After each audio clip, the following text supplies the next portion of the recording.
नमस्कार दोस्तों, आपका हमारे चैनल पर स्वागत है। आज हम बात करने वाले हैं इंग्लिश लिटरेचर के बहुत ही महत्वपूर्ण रिटोरिकल डिवाइसेस के बारे में, यानी अलंकारों के बारे में। ये वो टूल्स होते हैं जो लेखक और वक्ता अपनी बात को प्रभावशाली, सुंदर और यादगार बनाने के लिए इस्तेमाल करते हैं। इस वीडियो में हम 4 से 5 डिवाइसेस की बात करेंगे, उनके एग्जाम्पल रहेंगे, उनको डीपली समझेंगे, विजुअलाइज भी करेंगे। वीडियो थोड़ी लंबी हो सकती है लेकिन बहुत आसान भाषा में होगी। आराम से नोट्स बनाते चलिएगा, कोई जल्दबाजी नहीं है। अपना पहला डिवाइस लेते हैं सिमली, यानी उपमा। इसमें दो चीजों की तुलना की जाती है स्टूडेंट, और तुलना करने के लिए लाइक या एज का प्रयोग किया जाता है। जैसे उदाहरण लेते हैं, ही फाइट्स लाइक ए लॉयन, वह शेर की तरह लड़ता है, यानी आदमी की तुलना शेर से की गई है इस एग्जाम्पल में। Her eyes are as bright as stars, उसकी आंखें तारों जैसी चमकदार है। इस एग्जाम्पल में आंखों की तुलना तारों से की गई है। The baby skins is as soft as butter, बच्चे की त्वचा मक्खन जितनी मुलायम है।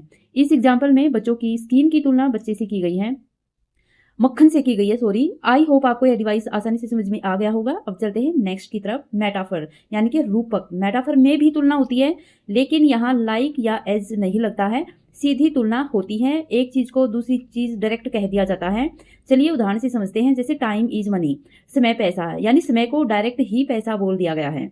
दूसरा उदाहरण लेते हैं, लाइफ इज अ बैटलफील्ड, जीवन एक युद्ध क्षेत्र है, यानी लाइफ को डायरेक्ट युद्ध क्षेत्र बना दिया गया है।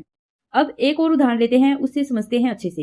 He is a shining star in the class, वह क्लास का चमकदार सितारा है, यानी स्टूडेंट की तुलना शाइनिंग स्टार से डायरेक्ट कर दी गई है। आई होप बच्चों आपको यह अच्छे से समझ में आ गए होंगे। अब चलते हैं तीसरे अलंकार की तरफ, अलाइट्रेशन।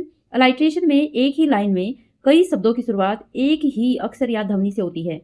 इससे लाइन में म्यूजिक जैसा प्रभाव आता है।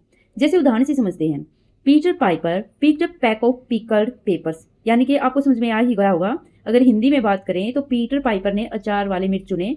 इस उदाहरण में आप देख सकते हैं कि पी की साउंड रिपीट हो रही है। चलो नेक्स्ट एग्जांपल लेते हैं, sweet smell of success. Hindi में बात करें तो सफलता की मीठी खुशबू। अब कमेंट सेक्शन में बताओ कि इन दोनों एग्जाम्पल में कौन सी साउंड रिपीट हो रही है। नेक्स्ट अलंकार की बात करें तो एशोनेंस, यानी कि स्वर अनुप्रास। एशोनेंस में लाइन में स्वर ध्वनियां दोहराई जाती हैं। उदाहरण से समझते हैं, the rain in Spain falls mainly on the plane.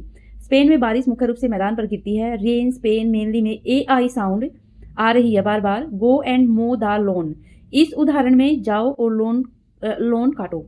गो मो, यानी कि इसमें ओ की साउंड आपको दिख रही है।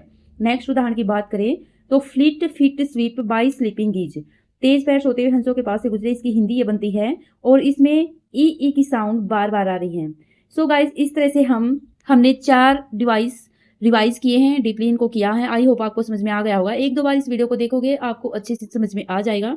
नेक्स्ट वीडियो में नेक्स्ट 4 से 5 अलंकार की बात करेंगे। तब तक के लिए टेक केयर, बाय बाय। पढ़ते रहिए, बढ़ते रहिए।